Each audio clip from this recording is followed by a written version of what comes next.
दोस्तों, ये कहानी जरा ध्यान से सुनिएगा तो चलिए शुरुआत करते हैं। तो दोस्तों, यह कहानी गौतम बुद्ध और जवान की है। यह कहानी गहरी शिक्षा देती है जो न केवल अकेलेपन को समझने बल्कि उसे जीवन के अर्थ और आत्मा के शांति पट में बदलने की शक्ति को उजागर करती है। एक बार गौतम बुद्ध अपने शिष्यों के साथ एक छोटे से गांव में प्रवास कर रहे थे। वहां पर बुद्ध के ज्ञान और शिक्षाओं की चर्चा दूर दूर तक फैल चुकी थी। लोग अपनी समस्याओं का समाधान पाने के लिए उनसे मिलने आते थे। उसी गांव में एक जवान व्यक्ति रहता था जो भीतर से बेहद असंतुष्ट था। जवान का नाम आर्यन था। उसका जीवन भौतिक सुख सुविधाओं से भरा हुआ था। परिवार में सभी उसका ख्याल रखते थे, मित्र उसके साथ समय बिताते थे और समाज में उसका सम्मान था। लेकिन वह भीतर से खाली महसूस करता था। उसे लगता था कि उसके जीवन में कोई उद्देश्य नहीं है। आर्यन ने सुना कि गौतम बुद्ध गांव आए हुए हैं। उसने सोचा कि शायद वे उसके प्रश्नों का उत्तर दे सकें। वह बुद्ध के पास गया और विनम्रता से बोला, गुरुदेव, मैं अकेला और बेचैन महसूस करता हूं। मेरे पास सब कुछ है, लेकिन मेरे भीतर एक गहरी खाई है। मुझे समझ नहीं आता कि मैं क्यों इतना खाली महसूस करता हूं। कृपया मेरी मदद करें। गौतम बुद्ध ने उसकी आंखों में देखा। उन्होंने देखा कि उसकी बेचैनी असली है, लेकिन वह समाधान खोजने के लिए तैयार भी है।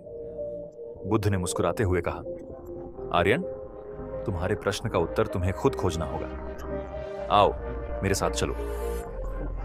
आर्यन थोड़ा चौंका, लेकिन वह उनके साथ जाने को तैयार हो गया। बुद्ध उसे गांव के बाहर एक घने जंगल में ले गए। वहां की शांति में पक्षियों का मधुर संगीत सुनाई दे रहा था। चलते चलते वे एक सुंदर झील के किनारे पहुंचे। झील का पानी एकदम शांत था, जैसे उसमें समय भी ठहर गया हो। बुद्ध ने आर्यन से कहा, इस झील को देखो, यह तुम्हारे मन की तरह है। जब यह शांत है तो इसमें सब कुछ स्पष्ट दिखता है, लेकिन यदि इसमें हलचल हो तो कुछ भी देखना मुश्किल हो जाता है। अब मैं इसमें एक पत्थर फेंकूंगा। बुद्ध ने झील में एक छोटा पत्थर फेंका। पत्थर गिरते ही पानी में लहरें उठी। देखो, बुद्ध बोले, यह लहरें तुम्हारे मन के विचारों और भावनाओं की तरह हैं। जब तुम अकेले होते हो तो तुम्हारे भीतर विचारों और इच्छाओं का पत्थर गिरता है। यही तुम्हारे मन को अशांत करता है और तुम्हें बेचैन बना देता है। लेकिन इसका समाधान है। आर्यन ने जिज्ञासावश पूछा, गुरुदेव, इसका समाधान क्या है? बुद्ध ने कहा, सबसे पहले अकेलेपन से भागो मत। इसे अपना दुश्मन मत मानो। इसे महसूस करो। जब तुम इसे स्वीकार करोगे तो यह तुम्हें डराना बंद कर देगा। अकेलापन आत्मा से जुड़ने का समय है, न कि उससे भागने का। फिर बुद्ध ने उसे निर्देश दिया, आज रात इस झील के पास बैठो। किसी से बात मत करना। अपने विचारों को देखो, उन्हें पकड़ने की कोशिश मत करना। बस उन्हें बहने दो। आर्यन ने बुद्ध की बात मान ली। उसने रात भर झील के पास समय बिताया। शुरुआत में उसके मन में विचारों का तूफान उठा। उसने अपने अकेलेपन से लड़ने की कोशिश की, लेकिन धीरे धीरे उसने इसे स्वीकार करना शुरू किया। उसने महसूस किया कि अकेलापन एक अवस्था है और यह उससे अधिक बड़ा नहीं है। रात के तीसरे पहर जब सब कुछ शांत हो गया तो आर्यन ने झील के पानी में चांद की स्पष्ट परछाई देखी। उसे यह प्रतीत हुआ कि उसके मन के विचार भी इस झील की लहरों की तरह थे। जैसे ही लहरें शांत हुईं, चांद की परछाई स्पष्ट हो गईं। उसी तरह जब उसके मन का तूफान थमा तो उसे अपने भीतर शांति का अनुभव हुआ।